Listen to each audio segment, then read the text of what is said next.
You're listening to the Weekly Wrap-Up on Sprott Money News. Happy Friday. Greetings from Sprott Money News and SprottMoney.com. It's Friday the 13th of December, and it's time for your Weekly Wrap-Up. I'm your host, Craig Hemke, and joining us, as usual, on Friday the 13th is Eric Sprott. Eric, good morning. Great. Good morning. Interesting little week we had here. Had some pleasant surprises and some unpleasant surprises, but all in all, I think the stocks seem to be holding up, so we're doing pretty well. After the week we had, I think we should be walking under ladders and chasing black cats and breaking mirrors and all that kind of stuff. It's been a long week. Yeah, there's been all sorts of weird volatility here. Well, as you well know, there's no splaining the gold market, and almost any news event is ugly for gold no matter what. Yep. But never seems to be ugly for anything else. But anyway. That's exactly right. And, if anything, low prices at Christmas and holiday giving time, nothing wrong with that. So just a reminder, we are actually seeing silver in high demand at these prices under $17. Sprott Money, we are particularly moving a lot of 100-ounce silver bars.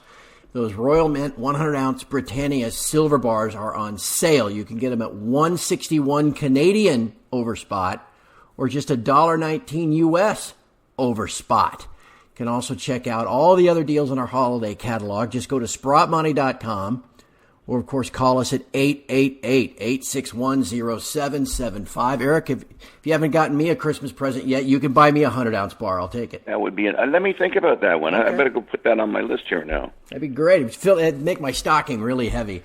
I tell you what, my friend, it has been a very frustrating week. We've had very low reported inflation. It looks like Brexit might be going through finally. The trade war rumors, maybe we can finally get that all over with.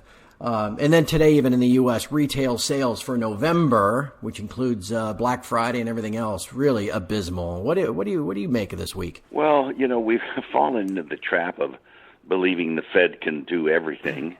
And granted that they had their meeting this week and they said they're holding rates steady. But as we noted I think it was late yesterday in the afternoon, the Fed laid out the schedule of the repos that they're going to do at what they call the turn date being December 31st. And lo and behold, they'll have increased the money supply, or their balance sheet, I should say, put it that way, their balance sheet by $500 billion. So this would more than offset anything that they bought back when they had their tightening program and put us at new highs in the Fed balance sheet in supposedly good times. These are the good times. Let's not forget that. Everything's wonderful. Economy's good. Inflation's low. Fed's balance sheet record high. And I'll take you back to whenever QE started. Now, it's only going to be temporary. We'll normalize things again. We'll normalize, okay? Well, here we are. Now we're going to have a record high balance sheet, and we have normalized nothing. So the central bank, and a lot of people are starting to question these central banks, the ECB, the Fed, Bank of Japan, of course, is so way off the edge with all their purchases of everything under the sun. So anyway, that's all good for gold, by the way, okay? Now, then again, we have these tweets that come out, or little news releases that somehow every news release, gold has to react one way or the other, mostly negative, by the way. It never reacts positively to any great extent, or not for long, that's for sure. And, of course, the whole trade deal, supposed trade deal being signed, okay. We'll find out. No, I don't even know if we will find out about the trade deal. I don't know that we're going to find out about the trade deal, but apparently the trade deal, and I don't think it's actually going to be signed. So it won't be signed, and it won't be announced other than we have a trade deal. And, of course, we're all supposed to think that that's bad for gold. I have no idea why it's bad for gold, but apparently everybody says it's bad for gold. Right. So, and Brexit's either bad or good for gold, depending on whether it's going to happen or not happen. If Brexit's going to happen, it's bad for gold. If it's not going to happen, it's bad for gold. Right. So, everything's bad for gold. But there's lots of things happening underneath the surface here, and I thought, well, first of all, I want to carry on with the retail sales thing. I noticed there was an article about Home Depot was complaining that this year, 2019, the amount of thefts in their store has gone up dramatically, which they the CEO put down to the opioid crisis. Now, Eric has a different explanation of that, okay? How about people can't afford stuff, and they're just forced to steal it because inflation's way higher than all you geeks are suggesting, right? And the salaries don't go up by much, so they're forced, and they just get their back against the wall. And as I see the 0.1% increase in retail sales, and look at the credit card usage for the month, and think, how the hell could you only have a 0.1% increase in retail sales when credit card use is exploding? And it's the same thing to me. They have to use your credit cards to live, which is a horrible situation to get yourself in with the 20% interest and all that. But the one thing I did want to comment about in the physical market, Goldman Sachs put out a note describing sort of the status of the gold market and suggesting that I think their target prices were gold will get to 1,600. But here's a data point that I had never seen before. It's described as the implied build in non-transparent gold investment has been larger than the build in ETFs. And they describe the non-transparent, i.e. people vaulting but not doing it through public vehicles, as going up almost, 500 tons a month. Sorry, 500 tons a year for the last 4 years, ever since the beginning of 16. 500 tons. We got a 4,000-ton market, man. We got 500 in vaulting. We got 700 in central banks. We got 700 in India. We're at 1.9 now. We have ETFs that are adding 300. We're at 2.2. We got China at 1,000. We're at 3.2. We only produce 4, and we haven't even dealt with any industrial or jewelry yet. So I'm thinking maybe we're going to have a little shortage of gold. And these people are buying these tonnages. These are not little amounts of money, okay? Yeah. You know, we're talking many millions per ton. I think a ton of gold is probably, what are we going to say, 32, is about $45 million, something like that, or close to $50 million. So that's serious money going there.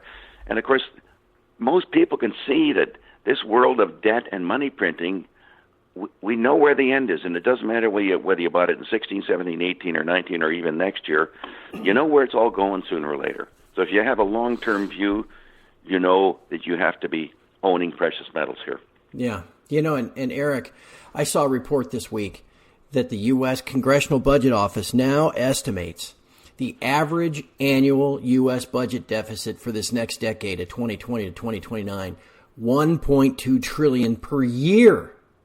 That's another $12 trillion over the next decade. And again, that is always, they always cook in all these rosy economic assumptions so that the tax receipts look better. Look, you combine that with this repo that you're talking about, and already monetizing debt.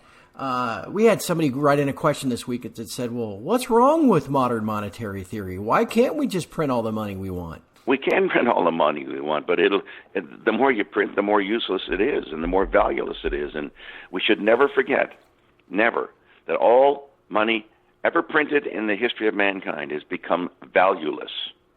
All money printing has become valueless. Now, these guys have held it together here with this new, superpower, central bankers and all that, and we've all got conned into believing that they have that power, even though with all that printing, where have we gone in GDP here?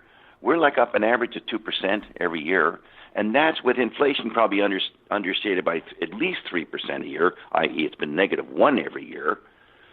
We're going nowhere. Right. With all this modern monetary theory and printing of money, and we're just digging a deeper and deeper and deeper hole for ourselves, and someday it will end.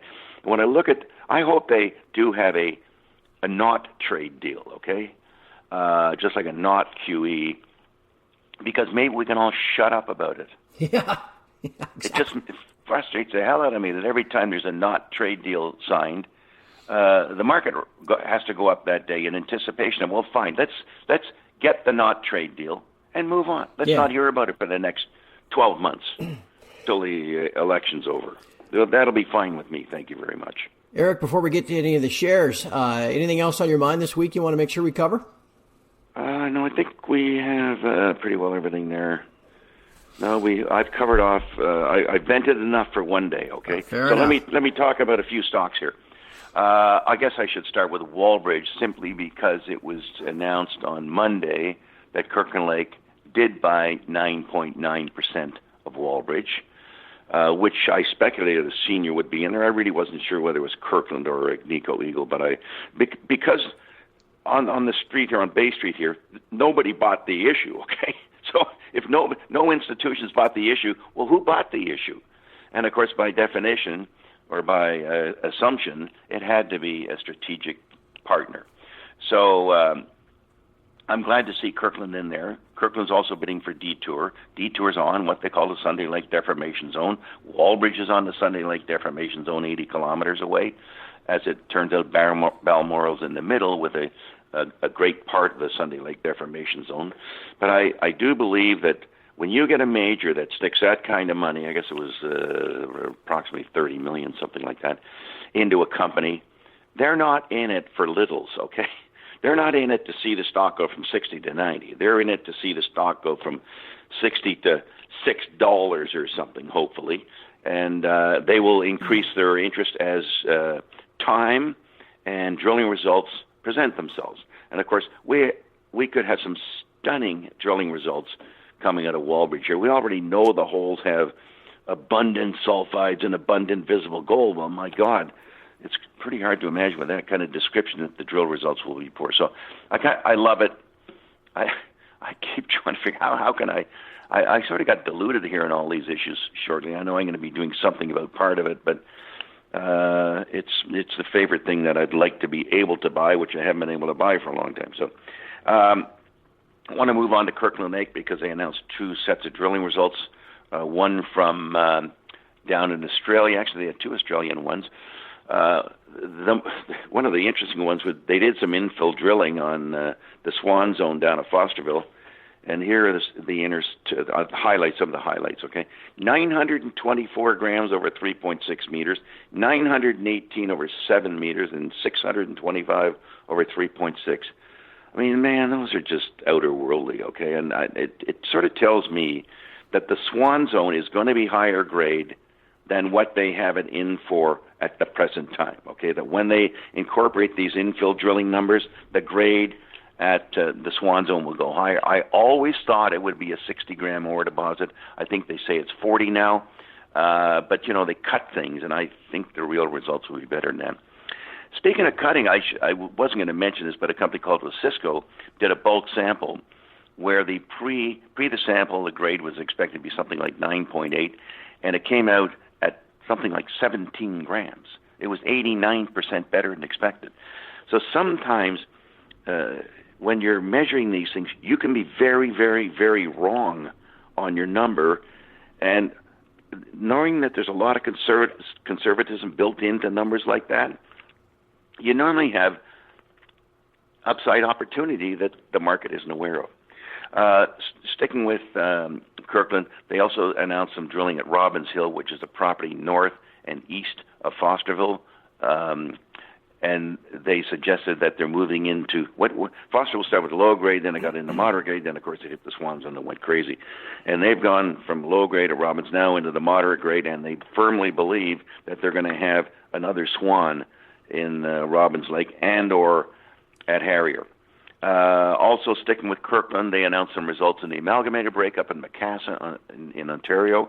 They too were great. So I still think I love the acquisition of Detour. I love what's going on in the Sunday Lake Deformation Zone, including Wallbridge. So I'm and of course I like the fact that Kirkland owns some Wallbridge because I think it's going to be an excellent investment. Two other stocks I want to talk about. Royal Nickel came in to see me, and I had a presentation, they just announced their November production, which was 9,400 ounces, which was very good, by the way. I mean, that's over 100,000 annualized. The previous month was something like 8,000 or 7,700, something like that. So again, they're way beyond what we might have imagined. So I think at 100,000 ounces, and that doesn't include potentially coarse gold. And there's lots of opportunity to get coarse gold. They've found a new way to test for it, and hopefully that will enter into the mix here in the next year. And I think they should have a decent earnings opportunity, And if they ever can throw any coarse gold on there, it will be great. The last thing I'm going to talk about, Tudor Gold, the company was in to see us this week.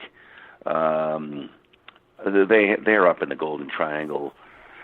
You know, they have a great shot at having 20 million ounces. Their holes are so deep. I mean, they got 1,000-meter holes that are running, you know, close to a gram an ounce. And it's wide open. So I'm very excited by the opportunity there. I know the market doesn't even want to pay for those things as we speak.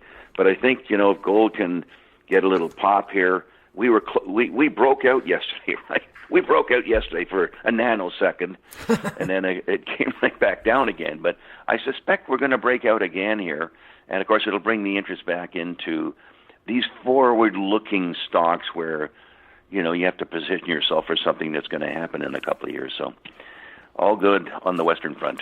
To that end, too, Eric, let's just look ahead before we wrap up.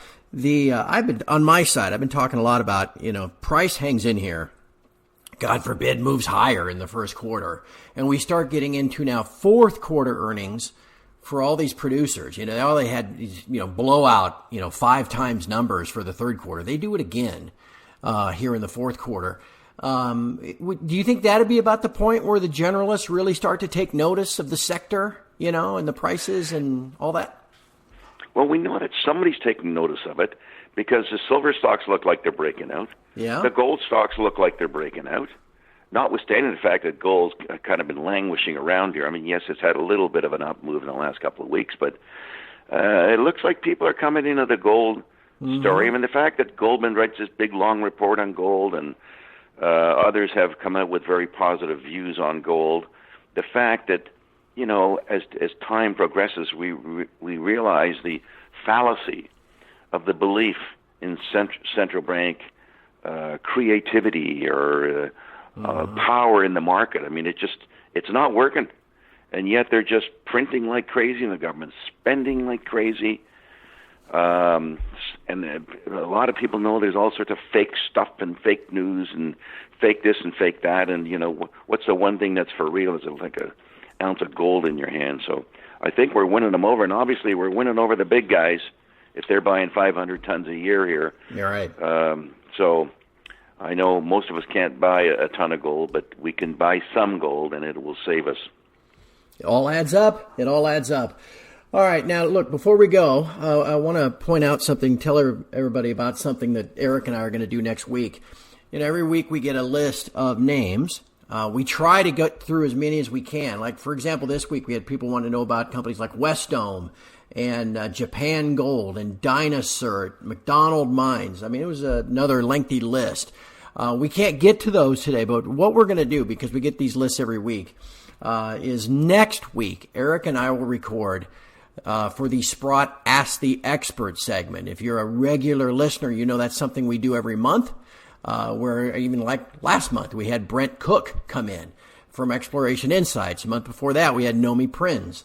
These are all linked at the Sprott Money page. You can find that under the Insights tab in the navigation bar. Well, all right. So anyway, next week, Eric and I are going to record Ask the Expert with Eric Sprott, where we will endeavor at least to get through all of the names that folks have sent us these past couple of weeks, and that might send us in the next week. So if you've got a name that you want us to at least acknowledge, whether Eric knows anything about it or not, we'll give it a run next week. You can send them to us at submissions, the word submissions, at sprottmoney.com. You can tweet them at us at SprottMoney as well. And like I said, we'll try to get as many as we can. Next week when we record, we'll probably have that posted for you by sometime late next week. So with that, please feel free to send us whatever you'd like, and we'll take a look. Eric, in the meantime, gosh, we've already been at this for nearly 20 minutes. I suppose we should wrap up. We're about there. I think we covered it off pretty good, and lots of hopeful things that are all transpiring, and should be fun for next week. Should be fun for next week. All right, well, thank you, my friend. Have a great weekend. You too, Craig. Bye. And from all of us at Sprott Money News and SprottMoney.com, thanks for listening. We'll talk to you again next week.